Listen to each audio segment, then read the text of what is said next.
Good morning to all of you. Today we are going to start from the basics, but time is very less. Time सच में काफी कम है. आपका पहला chapter business studies का, जिसका नाम है nature and purpose of business. Nature and purpose of business. Chapter 1 of business studies.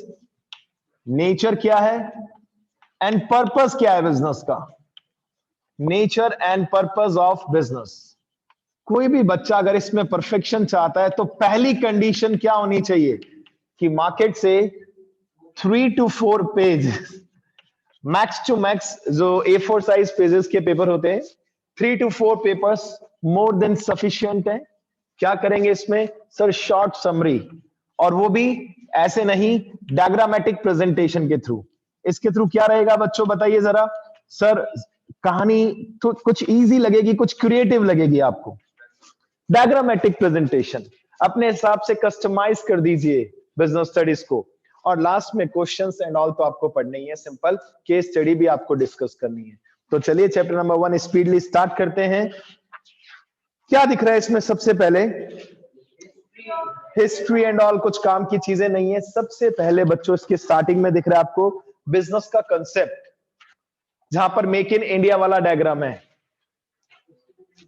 Business concept क्या है? बिजनेस कंसेप्ट स्पीडली कंटिन्यू करते हैं साथ में, क्योंकि 2 दिन भी अगर हम एक चैप्टर को देते हैं तो भी गारंटी नहीं है हम अपना कोर्स रिवाइज कर पाएंगे नहीं कर पाएंगे.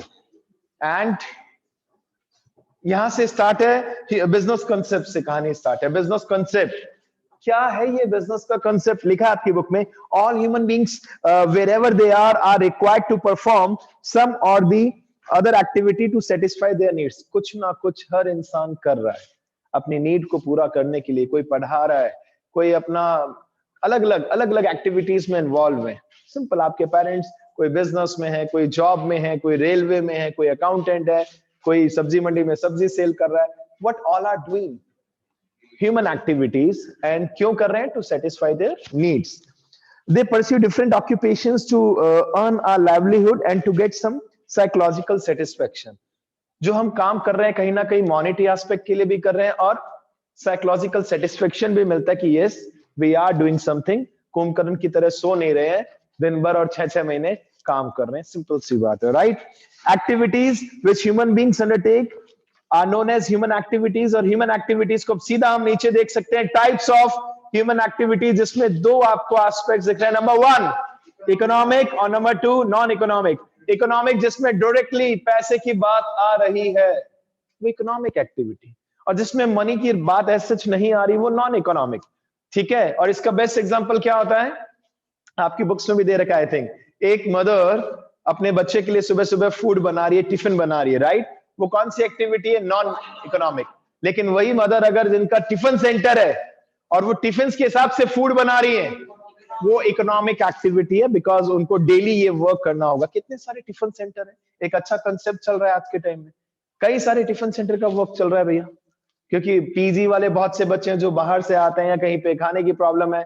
कई जगह ऐसा है कि एक सिंगल इंसान रहता है और वाइफ नहीं है, या वाइफ है तो हस्बैंड नहीं है, और थोड़ा सा प्रॉब्लम फेस कर रहे हैं इस खाने से रिलेटेड. तो टिफिन सेंटर से आप अपना काम चला सकते हैं आराम से. सिंपल सी बात है, राइट. आगे देखिए, इकोनॉमिक के अंदर लिखा भी है activities which are undertaken by people with the object of earning money. जहां पर मनी अर्न करने का मेन ऑब्जेक्टिव आ रहा है, वो आपका इकोनॉमिक एक्टिविटी है. इसमें कई सारी चीजें लिखी हैं बच्चों. Production of goods in a factory, distribution of goods by a wholesaler or retailer, working in a factory. ये सब किसमें आता है? Economic activities. जिसे हम फर्दर 3 पार्ट्स में डिवाइड कर सकते हैं, बिजनेस, प्रोफेशन और एम्प्लॉयमेंट. और इनका डायग्राम अगर आप देख लेंगे जो डिफरेंस है, तो सारी चीजें कंप्लीट हो जाएंगी 100%. It is very very important. पहला डायग्राम किसका दिख रहा है? बिजनेस. दूसरा किसका दिख रहा है? प्रोफेशन. और तीसरा किसका दिख रहा है? एम्प्लॉयमेंट.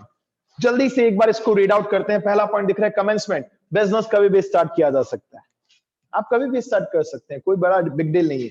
लेकिन प्रोफेशन की बात करें तो इसके लिए आपके पास प्रॉपर डिग्री होनी चाहिए. अगर आप डॉक्टर, अगर आप अपना क्लिनिक ओपन करना चाहते हैं, आप डॉक्टर हैं, तो you should have the degree of doctor, otherwise you can not start.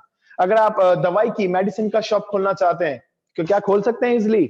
नहीं. डी फार्मा या बी फार्मा ऐसा कुछ होता है, उसके पास, आपके पास उसकी डिग्री होनी चाहिए बेटा. डी फार्मा या बी फार्मा का कुछ पूरा डिग्री होना चाहिए, लाइसेंस होना चाहिए, तब ही आप अपना बिजनेस प्रोफेशन स्टार्ट कर सकते हैं ये वाला। और एम्प्लॉयमेंट, अगर एम्प्लॉयमेंट की बात करें सर, वो भी कभी भी हो सकता है। जॉब इंटरव्यू दीजिए, अगर एम्प्लॉयर राजी है आपको रखने के लिए, एग्री कर रहा है, तो आप अपना एम्प्लॉयमेंट स्टार्ट, आप अपनी एम्प्लॉय वाली जॉब स्टार्ट कर सकते हैं। सेकंड लिखा है क्वालिफिकेशन, बिजनेस के लिए कुछ पर्टिकुलर क्वालिफिकेशन की रिक्वायरमेंट नहीं है, प्रोफेशन के लिए 100% प्रिस्क्राइब्ड है, ठीक है। और एम्प्लॉयमेंट के लिए डिपेंड करता है, और एम्प्लॉयमेंट के अंदर वैसे रियल लाइफ में कहीं पे भी कोई भी सेट हो जाता है भाई। डिग्री है छोटी मोटी जो भी बेसिक, ठीक है, एम्प्लॉय बन सकते हो आप कहीं के भी, सिंपल सी बात। जॉब के ऊपर डिपेंड करता है, अगर किस नेचर की जॉब है, जॉब स्किल्स। हालांकि अब एक बात करें कि स्कूल की बात करें तो आज के टाइम में अनएम्प्लॉयमेंट सच में इतना ज्यादा कि कोई भी टीचर बन जाता है। ठीक है भैया, डिग्री ले रखी है, बन जाओ टीचर, सिंपल सी बात है ना। आप रिसर्च करेंगे आपको पता चलेगा, ऐसे कई सारे प्रोफेशन ऐसे हैं प्राइवेट जॉब्स के अंदर तो एडुकेट स्किल्स नहीं है, ठीक है जी, आजा सैलरी कम देंगे। बिकॉज देखिए फिर बता रहा हूं, सीबीएसई का तो करिकुलम ये कहता है कि जो टीचर अकाउंट्स पढ़ा रहा है वो बिजनेस पढ़ाएगा। मैक्सिमम आप स्कूल्स में रिसर्च कर सकते हैं, बट ऐसे भी स्कूल्स हैं, बीकानेर में भी एक दो आपको मिल सकते हैं, जहां एक टीचर अकाउंट्स भी पढ़ा रहा है, बिजनेस भी पढ़ा रहा है, इकोनॉमिक्स भी पढ़ा रहा है। वाह। और बच्चे बहुत ज्यादा होते हैं इस स्कूल में, मुश्किल से 11th-12th में 10 12 13 ऐसे ही होगा। फिर डेफिनेटली जहां सेटिस्फेक्शन नहीं है वहां पे फिर कैसे काम होगा, सिंपल सी बात है। आगे चलिए नेक्स्ट, इन्वेस्टमेंट। बिजनेस की बात करें, कैपिटल की रिक्वायरमेंट है। If you want to start your business आपको पैसा लगाना पड़ेगा। प्रोफेशन की बात करें, हल्का फुल्का लिमिटेड कैपिटल, क्योंकि आप अपना पर्टिकुलर कुछ डॉक्टर है तो क्लिनिक स्टार्ट करना चाह रहे हैं, लॉयर है तो अपना ऑफिस सेटअप करना चाह रहे हैं, तो थोड़ा बहुत पैसा लगेगा। लेकिन अगर एम्प्लॉयमेंट की बात करें, नो कैपिटल रिक्वायरमेंट। अगर आप सब पढ़ लिख कर अच्छे से एजुकेशन कंप्लीट करके किसी कंपनी में जॉब करते हैं तो आपको पैसा लगाना नहीं, आपको मिलेगा, आपको मिलेगा, सीधी सी बात। और उसके साथ साथ क्या मिलेगा, हमने कुछ बच्चों के साथ डिस्कस भी किया था, ट्रेनिंग भी मिलती है बहुत अच्छे से, और बढ़िया ट्रेनिंग, खाना पीना सब फ्री, एंजॉय, सैलरी अलग मिलती है उसकी। चलिए नेक्स्ट पॉइंट पे, रिस्क। बिजनेस की बात करें, कई टाइप के रिस्क है, अनसर्टेनिटी है, बिल्कुल अनसर्टेनिटी है, रिस्क है। वेयरएज प्रोफेशन की बात करें, लिटिल रिस्क प्रेजेंट है। कैसे लिटिल रिस्क, अगर आप लॉयर हैं तो बहुत सारे कस्टमर्स हैं, बहुत सारे लॉयर्स हैं, डिपेंड करता है आपके पास कोई कस्टमर आएगा नहीं आएगा, कितने आएंगे कोई गारंटी नहीं। और एम्प्लॉयमेंट के रिस्क की बात करें, कोई रिस्क नहीं है, आज यहां कल वहां, कोई टेंशन नहीं। विद पॉजिटिव एटीट्यूड, अगर आपके अंदर स्किल्स हैं, जैसे अभी बात हो रही थी पुराने पॉइंट्स में बच्चों ने कहा स्किल, अगर स्किल्स अच्छे हैं कोई टेंशन नहीं है, कोई रिस्क नहीं है, ए जॉब से बी जॉब में आप कभी भी जा सकते हैं। Next, transfer of interest. Yes, अगर बिजनेस की बात करें, आप अपना इंटरेस्ट ट्रांसफर कर सकते हैं कि आज आप संभाल रहे हैं, आपकी एज ज्यादा हो गई, आपने अपने बच्चे को कहा ठीक है भैया तू संभाल ले, अपना इंटरेस्ट ट्रांसफर कर दिया, तू संभाल, कोई टेंशन नहीं है। वेयरएज प्रोफेशन की बात करें, ये पॉसिबल नहीं है कि बेटा मैं डॉक्टर हूं, मेरी एज हो गई, चल तू बन जा, आजा मेरी डिग्री ले ले, ऐसा सुनना होगा, उसको खुद को अलग से क्वालिफाई करना पड़ेगा, राइट। नेक्स्ट पॉइंट देखिए क्या लिखा है, not possible to transfer the service contract.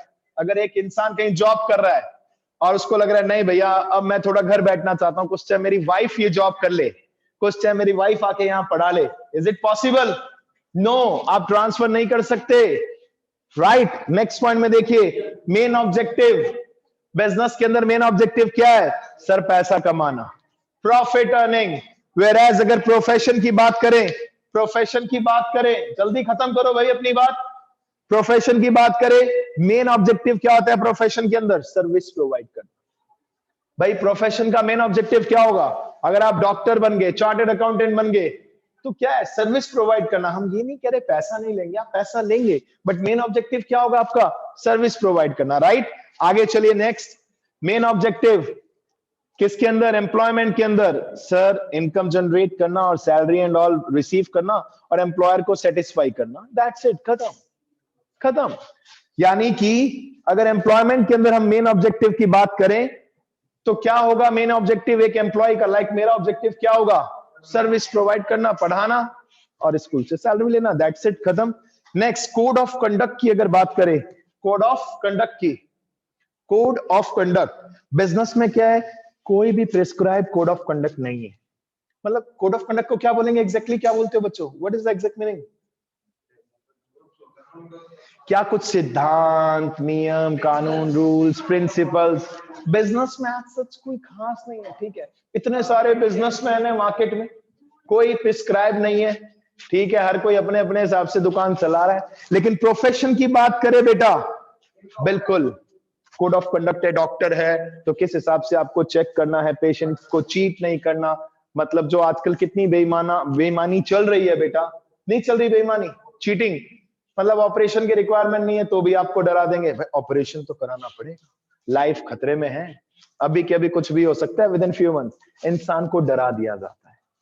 Code of conduct सच में अच्छे से यूज नहीं करते बहुत से डॉक्टर्स, लॉयर्स। डरा देंगे, आपका केस पक्का आप हारोगे। अरे भैया सब कुछ सही तो चल रहा है, आप हारोगे। तो कई बार ऐसा कोड ऑफ कंडक्ट यूज नहीं करते, किसके अंदर, प्रोफेशन में। हम यहाँ पर कह रहे हैं कि करना चाहिए। हम यहाँ पर आपको बता रहे हैं किस किस को क्या क्या करना चाहिए, किसका क्या मेन ऑब्जेक्टिव है, और इन तीनों में बेसिक डिफरेंस क्या है। बिजनेस, प्रोफेशन और एम्प्लॉयमेंट, तीनों अलग अलग है। मैं किस कैटेगरी में आऊंगा प्लीज बताइए?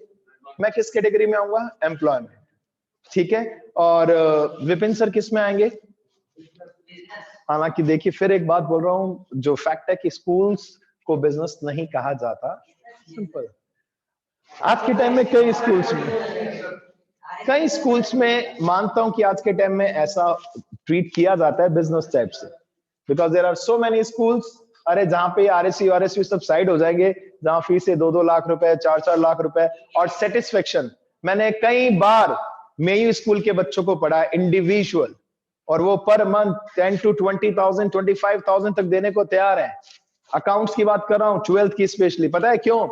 और हम उन बच्चों से पूछे, हमने 2-3 बार ऐसे बच्चों, मेयू स्कूल सॉरी, अगर आप अजमेर जाते हैं तो वहां बीच में आता है, ज्यादा नहीं, साल की फीस 8 से 10 लाख रुपए है बेटा, 12th की, ज्यादा नहीं है। 8 to 10 लाख रुपीस एक साल की फीस। और मेरा उनसे एक ही क्वेश्चन होता है, थोड़ा सा पेनफुल, बेटा तेरे पेरेंट्स ने इतनी फीस दी, तो भी तुझे अकाउंट्स अलग से पढ़ने की रिक्वायरमेंट क्यों है? छुट्टियों में आ जाते हैं, जून वून में 1-2 बच्चे जब ऐसे पक्का मिलते हैं, तो वो बताते हैं सर हमारे वहां स्विमिंग बहुत अच्छी होती है, हॉर्स राइडिंग बहुत अच्छे से सिखाते हैं। अरे भैया ये तो ठीक है, लेकिन तू 12th अकाउंट्स में, सर टीचर फॉरेन का है, और कहां से समझ आएगा सर? तो भैया फिर ऐसे फॉरेन के टीचर्स को ला क्यों रहे हो तुमने ऐसे स्कूल में एडमिशन लिया क्यों? सर बस फैसिलिटीज अच्छी है, नाम अच्छा है, और पेरेंट्स के पास पैसा बहुत है सर। ठीक है भैया जाइए, आपकी चॉइस है, but really they don't get satisfaction. क्या कर, ठीक है। चलिए नेक्स्ट पॉइंट लिखा है बेटा, nature of work involve. Business के अंदर क्या नेचर ऑफ वर्क होगा? Sir purchase and sale of goods और सर्विसेज। बिजनेसमैन का काम ही यही है, गुड्स खरीदना बेचना, खरीदना बेचना, दैट्स इट। नेक्स्ट, अगर प्रोफेशन की बात करूं, यहां पर नेचर ऑफ वर्क क्या होगा? सर पर्सनलाइज सर्विस देना और स्पेशलाइज नेचर होता है इनका। डेफिनेटली डॉक्टर्स इस कैटेगरी में आते हैं, चार्टेड अकाउंटेंट, लॉयर, वो सब पर्टिकुलर क्या है, प्रोफेशन है जो हर कोई नहीं करता। एक लॉयर, मैं लॉयर का काम नहीं कर सकता, आप भी नहीं कर सकते जब तक आपके पास प्रॉपर सर्टिफिकेट ना हो। मैं डॉक्टर वाला वर्क नहीं कर सकता, तो मेरा स्पेशलाइज्ड वर्क है, मैं अपना वर्क ही कर सकता हूं जो मुझे आता है, सिंपल सी बात।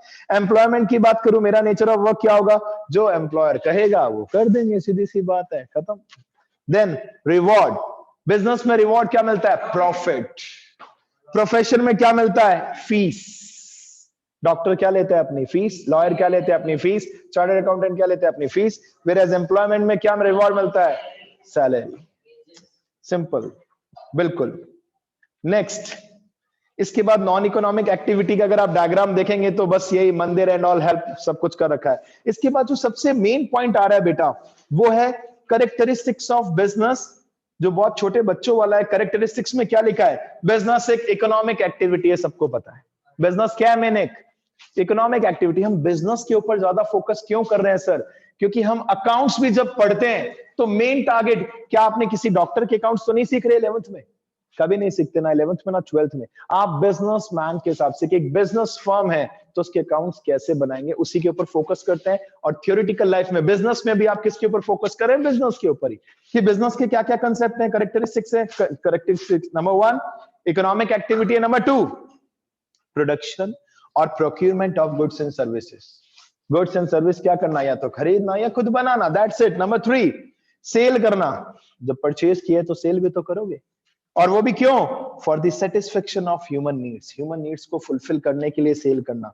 नेक्स्ट, डीलिंग एंड गुड्स और services on a regular basis. Number 1 क्या है? अब बताओ ये कैसे याद नहीं होगा बेटा? राघव अपन बात कर रहे थे जैसे, है ना, शॉर्ट नोट्स बना लो 3 to 4 पेजेस में, सच में इससे ज्यादा में तो करना ही नहीं। कोई भी चैप्टर हम ऐसे ही करते थे, और लाइफ में जब पहली बार पढ़ाया था बच्चों को यही सजेशन दिया था, कोई बात तो मानो आप मेरी, और मानो मतलब सारे के सारे मानो।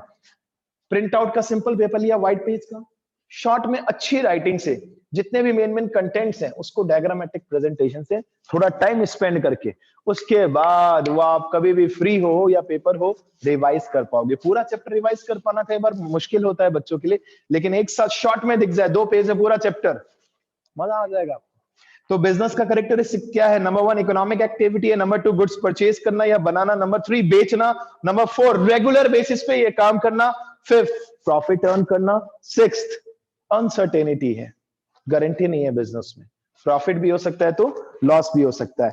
इसके बाद आता है कि बिजनेस के मल्टीपल ऑब्जेक्टिव क्या है। अभी तक तो नॉर्मल कैरेक्टरिस्टिक्स की बात चल रही थी, अब बात चल रही है मल्टीपल ऑब्जेक्टिव। नंबर 1 इकोनॉमिक, इसको हमने 3 पार्ट्स में डिवाइड किया कि एक बिजनेस के इकोनॉमिक ऑब्जेक्टिव क्या क्या हो सकते हैं। नंबर 2 सोशल ऑब्जेक्टिव, सोसाइटी से रिलेटेड क्या क्या हो सकते हैं।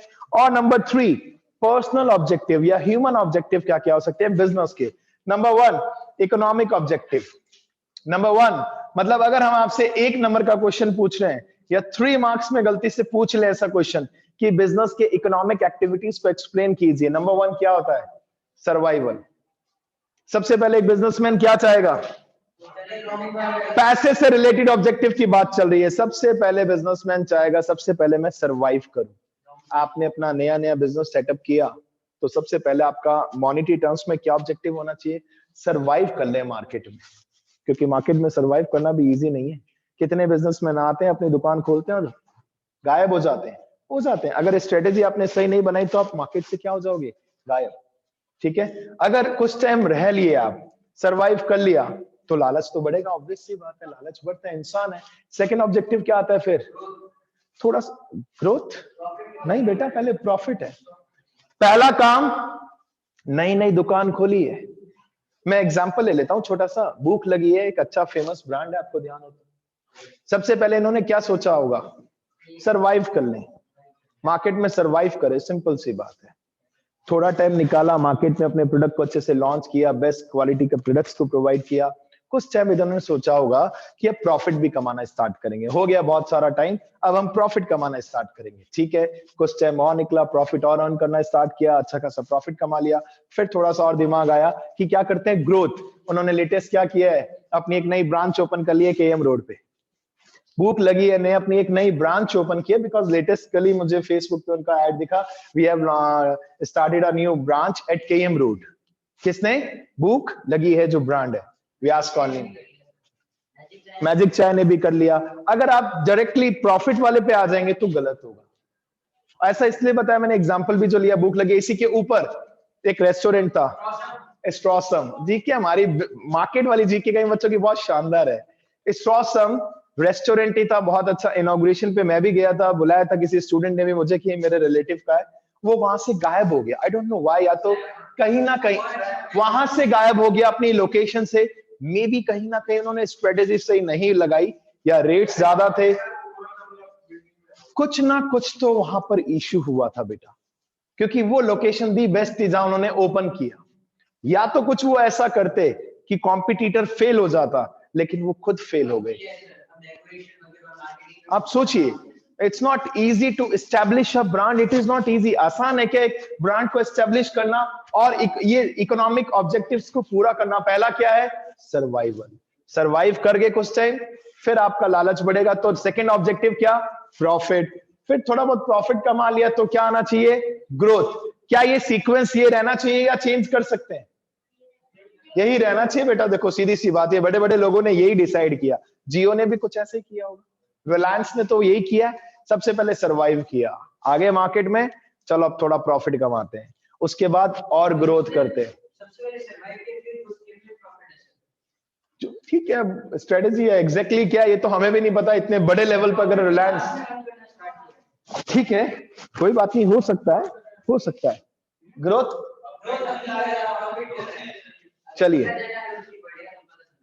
चलिए नेक्स्ट, बिजनेस के सोशल ऑब्जेक्टिव। डिबेट नहीं चल रहा, टाइम कम है। सोशल ना भैया ना, सबसे पहले सोशल ऑब्जेक्टिव में क्या आता है, और बिल्कुल सही है, supply of desire quality of products. आप ऐसे प्रोडक्ट्स प्रोवाइड करें जो सच में मार्केट एक्सपेक्ट कर रहा है आपसे। ऐसा नहीं कि कुछ भी गंदी क्वालिटी के गुड्स या जिसमें दम नहीं है और प्रोडक्ट का प्राइस ज्यादा है, ये चीज नहीं करनी चाहिए। डिजायर क्वालिटी, जो कस्टमर एक्सपेक्ट करता है उसके अकॉर्डिंग उसको प्रोडक्ट प्रोवाइड करो, बिकॉज वो पैसे दे रहा है आपको। Next, avoidance of unfair trade practices. ये तो बहुत सारे बिजनेसमैन करते हैं, उल्टा पुल्टा क्वालिटी का सामान या वेट अंडर वेट करके कहेंगे 1 kg है, सच में 1 kg कई बार नहीं होता। ऐसी चीजों को अवॉइड करना चाहिए। नेक्स्ट लिखा है एम्प्लॉयमेंट जनरेशन। कहीं ना कहीं कोशिश करनी चाहिए कि आप अपनी और ब्रांचेस और ओपन करें, जितना बढ़ा सकते हैं ताकि एम्प्लॉयमेंट भी जनरेट हो सके। नेक्स्ट, सोशल सर्विस या कम्युनिटी सर्विस। कहीं ना कहीं कुछ समाज के लिए करे, कुछ भी एक्स्ट्रा करे, भले वो ब्लड डोनेशन कैंप अरेंज करे या कुछ फ्री सर्विसेज दे, कुछ भी, कुछ सोसाइटी के लिए करे। और लास्ट, अवॉइडेंस ऑफ पॉल्यूशन। अपनी इंडस्ट्री को ऐसी जगह सेटअप करे जहां से पॉल्यूशन कम से कम हो। ठीक है, अब आपको क्या करना है कि एक बार वापस से पॉइंट्स रीड आउट करना है, एक शॉर्ट नोट्स बनाने हैं। देखो नहीं बनाए अगर अभी, तो कब बनाएंगे? पहले तो एक सिंपल सा क्वेश्चन है, अब तो 1 मंथ बाद पेपर है। अचानक से सीधा सोचेंगे ना जो बच्चे पेपर में लिख दें और पूरा एक साथ मसाला नहीं लिख पाएंगे। बेहतर धीरे धीरे, ओनली 10 चैप्टर्स है, उसमें भी इतना सारा कंटेंट डिलीट हो चुका है इस साल, तो एक अपॉर्चुनिटी है सेम टाइम आज के अंदर नोट्स बनाने हैं शॉर्ट में। और हो सके तो चेक कराना, हम गुड लिख देंगे, अच्छा लगेगा हमें भी, बहुत सस्ते रेट में दे देते हैं हम तो गुड बेटा, ब्लेसिंग्स के रूप में। और क्या है, सिंपल सी बात है, राइट। नेक्स्ट आ रहा है लास्ट, ह्यूमन, और ये भी काम का है। अब अलग से हम कुछ भी दे सकते हैं आपको शॉर्ट क्वेश्चन में। ह्यूमन और पर्सनल ऑब्जेक्टिव, एक ऑर्गेनाइजेशन को, एक बिजनेस को ह्यूमन ऑब्जेक्टिव पे क्या क्या ध्यान देना चाहिए। जैसे कि ऑर्गेनाइजेशन है जिसके ऑनर विपिन सर है, उन्हें इसके अंदर क्या क्या ध्यान देना चाहिए बिना पढ़े, एक बार जरा दिमाग से सोचते हैं। सर, एडुकेट सैलरी, एडुकेट मतलब जो बनती है सच में वो सैलरी देनी चाहिए। एक अच्छा माहौल एनवायरनमेंट देना चाहिए, ठीक है। रिकग्निशन देना चाहिए, प्रमोशन देना चाहिए अगर कोई अच्छा वर्क कर रहा है, अगर एम्प्लॉय। ये सब चीजें आपके काम की भी है। जब आप अगर अपना बिजनेस सेटअप करते हैं तो आपको भी चीजें ध्यान रखनी चाहिए। एक अच्छा माहौल, फेयर रिकग्निशन मिलना चाहिए, फेयर सैलरी मिलनी चाहिए, अच्छा माहौल मिलना चाहिए, कुछ हो सके तो मेडिकल फैसिलिटीज भी मिलनी चाहिए। कई कंपनीज देती हैं, टाटा कंपनी देती है बेटा। मतलब अगर मान लीजिए एक पर्सन एम्प्लॉय है, वहां पे जॉब कर रहा है और उसके फैमिली में कुछ भी मेडिकल इश्यू हो गया, तो टाटा कंपनी फिर कराती है व्यवस्था अपने आप, सीधी सी बात, वट एवर एक्सपेंसेस। ये कई कंपनीज करती हैं, इज्जतदार कंपनीज, ठीक है ना। टाटा और भी फॉरेन में भी कई कंपनीज है, टाटा क्या फॉरेन में भी कई कंपनीज हैं जो ये फैसिलिटी। इससे क्या रहेगा, आप मेंटल क्या रहोगे, रिलीफ। सच में आप मेंटली रिलीफ रहोगे कि भाई घर में कोई प्रॉब्लम हो गई। कहीं तो स्कूल्स भी प्रोवाइड कराते हैं, नॉमिनल होता है, लेकिन कई कंपनीज फैसिलिटी भी देती हैं बेटा। मेरे सामने तो एग्जांपल है ना, one of you know my relative, तो उनको मिलता है बच्चों का कुछ भी हो जाए, पूरा हॉस्पिटल का खर्चा 1 रुपए भी नहीं देना आपको। इससे क्या रहेगा, एम्प्लॉय टेंशन फ्री होकर ऑर्गेनाइजेशन में काम करेगा। सिंपल सी बात है, आगे चलिए। इन सब चीजों से ऑर्गेनाइजेशन की ग्रोथ जुड़ी है, ये ध्यान रखना। इन सब चीजों से ऑर्गेनाइजेशन की क्या जुड़ी है, ग्रोथ जुड़ी है। सिंपल। पहला पॉइंट इसमें लिखा है प्रोवाइडिंग गुड वर्किंग कंडीशंस। मेरे हिसाब से इस स्कूल की बात करूं, 100% सच में अच्छी वर्किंग कंडीशंस हैं। Number 2, payment of competitive and satisfactory wage and salary. एक अच्छा वेज एंड सैलरी, मजदूर है तो उसको वेजेस, एम्प्लॉय है तो उसको सैलरी मिलनी चाहिए। देन पर्सनल ग्रोथ की अपॉर्चुनिटीज मिलनी चाहिए, ट्रेनिंग देनी चाहिए, उनकी नॉलेज को अपडेट करना चाहिए। कंपनीज, अगर आप कॉर्पोरेट में वर्क करेंगे ना बेटा, कंपनी बार बार आपको ये काम करवाती है। मुझे याद है जब हमने वर्क किया एक दिन के लिए, जब बीकानेर में मैंने वर्क किया, बच्चों के साथ डिस्कस कर रहा था मैं ये चीज, तो उसमें मुझे याद है जोधपुर एक दिन का ट्रेनिंग सेशन है लैंग्वेज के ऊपर। सुबह पहुंचो जोधपुर, एक दिन का सेशन अटेंड करो, वापस बैक टू पवेलियन आ जाओ, एक दिन का सेशन। कई कंपनीज ऐसे आपको ट्रेनिंग प्रोवाइड करती है बेटा, ताकि आपकी नॉलेज क्या होती रहे, एनहांस होती रहे।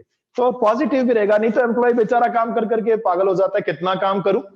कभी कभार एम्प्लॉय को भी लगता है एज ए स्टूडेंट हम भी बैठे हैं और हमें ट्रेनिंग मिल रही है। कई कंपनीज ऐसा वर्क करती हैं और ऐसा जरूरी भी है, क्योंकि नए नए जो भी टेक्नोलॉजिकल अपग्रेडेशन हो रहा है ऑर्गेनाइजेशन में, एम्प्लॉय को भी उसके बारे में हम बताएं। सिंपल सी बात है। Next, peer recognition. क्या मतलब हुआ? पीयर रिकग्निशन, क्या मतलब हुआ? फोर्थ पॉइंट में लिखा है peer recognition. Peer recognition and respect by encouraging employees to take initiative. मतलब ऐसा नहीं हो कि भैया तू केवल नौकर है या सैलरी मिल रही है चुप रहे बस और कुछ नहीं, ऐसा नहीं. उन्हें भी इन्वॉल्व करना चाहिए डिसीजन मेकिंग में. ये भी यहां पर मैंने देखा है अच्छा होता है. 100% जो मैंने ऑब्जर्व किया ये चीज, peer recognition, suggestions and all सबसे मिलकर लेना. आपको भी पूछते हैं? देखो कितनी अच्छी बात है, कितनी अच्छी बात है. नेक्स्ट लिखा है providing special benefit such as housing facility देना, मेडिकल फैसिलिटी देना, फ्री एजुकेशन ऑफ चिल्ड्रन, ये भी करना चाहिए. तो हमने बिजनेस के मल्टीपल ऑब्जेक्टिव पढ़े जिसके अंदर कितने पार्टीशन है? 3. पहला इकोनॉमिक्स से रिलेटेड, पैसे से रिलेटेड. दूसरा किससे रिलेटेड? दूसरा सोशल, समाज का, सोसाइटी का ध्यान रखना. और तीसरा पर्सनल, जो ह्यूमन, जो इंडिविजुअल हमारे यहाँ काम कर रहे हैं उनके बारे में. नेक्स्ट इस चैप्टर में आ रहा है रोल. ये इंपॉर्टेंट क्वेश्चन है 100%. Role of profit in the business. आखिर एक बिजनेस में प्रॉफिट का क्या रोल है? एक बिजनेस में प्रॉफिट का रोल क्या है भाई? Number 1 survival. अगर प्रॉफिट कमाते रहोगे तो सर्वाइव करते रहोगे, नहीं तो मार्केट से आउट हो जाओगे. मतलब कुछ पैसा भी तो कमाओ. बिजनेस कर रहे हो, प्रॉफिट भी तो इंपॉर्टेंट है. बिना प्रॉफिट के कैसे सर्वाइव करोगे? Next expansion and growth. अगर प्रॉफिट कमा रहे हो तो एक्सपांशन भी हो सकता है. एक्सपांशन करोगे तो भी अच्छा रहेगा, नहीं तो बिजनेस में भाई. हेडिंग पढ़िए, देखिए क्या लिखा है. Business is an economic activity. Clear है? बिजनेस कौन सी एक्टिविटी है? इकोनॉमिक. इसमें आगे लिखा है so earning profit is the main objective of every business. Although earning profit cannot be the only or sole objective of a business, but it is very important. बहुत important है. Profit के बिना आप चल नहीं सकते. बिजनेस कैसे चलाओगे भाई?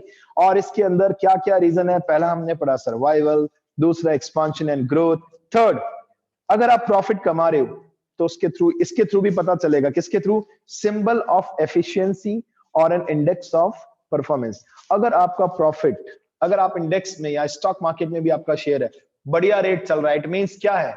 आप प्रॉफिट में. मैं कंपनी बताता हूं ना आपको, आप नेट पे चेक कर सकते हो बेटा. लिटिल, इसका फुल नाम है लेनको इंफ्राटेक. लेनको इंफ्राटेक इंफ्रास्ट्रक्चर की कंपनी है. इसके एक शेयर का रेट में भी 10 पैसे 20 पैसे होगा. एक शेयर का रेट कितना पैसा? ये हो सकता है कम बता रहा हूं या ज्यादा, इसके नियर डियर ही होगा. 5 पैसे भी देखा हुआ है मैंने इसका रेट. मैंने पता ये नाम क्यों लिया? क्योंकि इस शेयर पर मैंने 3 to 4 लाख रुपीस एक टाइम में कमाए थे, तो मुझे अच्छे से याद है. वो जो भी था, आई डोंट नो, जो भी था, अपन ने किसी ने कहा लगा दिए. हालांकि उसके कुछ टाइम बाद में इससे ज्यादा हार भी गया था. इसलिए मैं स्टॉक मार्केट में इन्वेस्ट बिल्कुल नहीं करता. ये सट्टा है सच में. अब सुनिए, एक कंपनी ये बताई, एक मैंने बताया एमआरएफ या कोई और इस टाइप का शेयर, या इस टाइप का कोई और शेयर, अगर बढ़िया चल रहा है रेट, इंडेक्स वगैरह और सब एकदम बढ़िया, तो आप क्या सोचेंगे कि कंपनी का प्रॉफिट बढ़िया हो रहा है, तभी तो शेयर का रेट क्या चल रहा है? बढ़िया चल रहा है. नहीं तो किस में होते आप? डाउन में होते. सीधी सी बात है. आप सोच के देखिए. तो हम बात करें प्रॉफिट का क्या रोल है आखिर बिजनेस के अंदर. सिर्फ बहुत इंपॉर्टेंट है. बिना प्रॉफिट के हम सर्वाइव नहीं कर सकते. फर्स्ट, सेकंड, थर्ड हमने पढ़ा. फोर्थ देखिए, reward for bearing the risk. अगर आप प्रॉफिट कमा रहे हैं, इट मींस यस आपने रिस्क लिया था, रिस्क के बदले आपको क्या मिला? रिवॉर्ड मिला. सर ने भी तो रिस्क लिया, इतना बड़ा ब्रांच यहाँ सेटअप किया. आप एक बार सोच के देखिए. नहीं तो ये स्कूल कहाँ चलता था पहले? व्यास कॉलोनी चलता था. रिस्क लिया. क्योंकि कई जने तो अभी भी बोलते हैं यार कौन से एरिया में है स्कूल, तो हम बोलते हैं भाई नलायक को, तुम्हें सच में नहीं पता. It is a part of Bikaner only. भाई इतना तो कुछ भी दूर नहीं. मेरे घर से 6 किलोमीटर का हाईएस्ट डिफरेंस है. 6 किलोमीटर, इट्स नॉट फार. मैं नहीं मानता. रिस्क लिया सर ने और बदले में रिवॉर्ड मिल रहा है. सीधी सी बात. तो रिस्क तो लेना पड़ेगा अगर आप बिजनेस करते हैं तो. और last, helps to gain reputation और गुडविल. अगर आप प्रॉफिट अर्न कर रहे हैं, सब कुछ अच्छा चल रहा है, तो आपकी गुडविल भी अच्छी क्या रहेगी? मेंटेन रहेगी. आज भी अगर सुबह सुबह वही बात, किसी को जलेबी खानी है तो कहां जाएंगे? बीकानेर के इंसान लोग सबसे नहीं, छोटू मोटू जोशी मैक्सिमम, या फिर एक दो और अच्छे कॉम्पिटिटर्स आ चुके हैं. खाउसा, खंडेलवाल जिसको हम कहते हैं, 2-3 ब्रांचेस हैं उनकी. पता नहीं ऑनर कौन है, भगवान जाने. लेकिन जयपुर रोड बहुत अच्छी ब्रांच. आप देखिए 6 किलोमीटर वही बीकानेर से. जयपुर रोड पर आपको दिखेगा इतना अच्छा उनका शोरूम, वहां पर भी कंपटीशन अच्छा खासा है बेटा। समझ रहे हो, मतलब प्रॉफिट कमा रहे हो तो सब कुछ बढ़िया है, आपकी रेपुटेशन बन रही है, गुडविल बन रहा है, सब कुछ बढ़िया हो रहा है, खत्म। एक बार और रीड करना है घर पे आपको, सच में दिमाग में सेट हो सकता है, दैट्स इट, खत्म। अब आ रहा है मेन, इस चैप्टर का मेन पड़ाव, और वो क्या दिख रहा है बच्चों आपको? बच्चों सबसे मेन पड़ाव जिसमें दिमाग कुछ ज्यादा लगाना पड़ता है, क्या है वो बताइए? Classification of business activities, classification of business activities which has been divided into 2 parts. कितने पार्ट्स? पहला क्या लिखा है? इंडस्ट्री, और दूसरा क्या लिखा है? कॉमर्स। कितनी सारी इंडस्ट्रीज हैं बेटा मार्केट में, राइट? फिर इनको भी हमने फर्दर उसके अलग अलग पार्टीशन किए। इंडस्ट्री का पहला पार्ट क्या दिख रहा है? प्राइमरी। दूसरा क्या दिख रहा है? सेकेंडरी। और तीसरा क्या दिख रहा है जो इनको हेल्प करता है? टर्शरी। सिंपल सी बात है, पहला पार्ट और दूसरा पार्ट, इसमें दिमाग ऑफ कोर्स थोड़ा सा ज्यादा लगाना पड़ता है, तीसरा तो फर्जी है एकदम। पहला पार्ट क्या दिख रहा है? Primary industry. दूसरा क्या दिख रहा है? सेकेंडरी। और तीसरा क्या दिख रहा है? टर्शरी इंडस्ट्री, जो इनको हेल्प कर रही है कि आखिर एक जगह से दूसरी जगह सामान पहुंचाना है, फैसिलिटीज देनी है, तो वो थर्ड वन। ठीक है, ये मेरे हिसाब से हम कल डिस्कस करते हैं और इस चैप्टर को पूरा क्या कर देंगे बेटा? वाइंड अप कर देंगे। ठीक है, लेकिन एक दिन और हमें इसके ऊपर रिसर्च करना पड़ेगा, इसके ऑब्जेक्टिव टाइप क्वेश्चंस, उसके सब्जेक्टिव टाइप क्वेश्चंस, इसकी केस स्टडीज। 3 दिन कोटा चलेगा बेटा, तभी एक चैप्टर कंप्लीट हो पाएगा। 2 दिन तो लगेंगे, मान के चलिए। ठीक है, now what is your responsibility कि एटलीस्ट मेहरबानी करके कुछ बात अपने टीचर्स की मान लीजिए। 11th में सच में प्रेशराइज नहीं होना चाहिए, बच्चा सेल्फ ऑनेस्टी से इस चैप्टर के अच्छे नोट्स बनाए अपने बेनिफिट के लिए, और फिर देखो मजा आएगा। 2 दिन बाद जब हम क्वेश्चंस भी करेंगे तो दिमाग कुछ और चलेगा, क्योंकि आपने रिटन में प्रैक्टिस की होगी। ठीक है बच्चों, so all the best, bye bye, God bless you.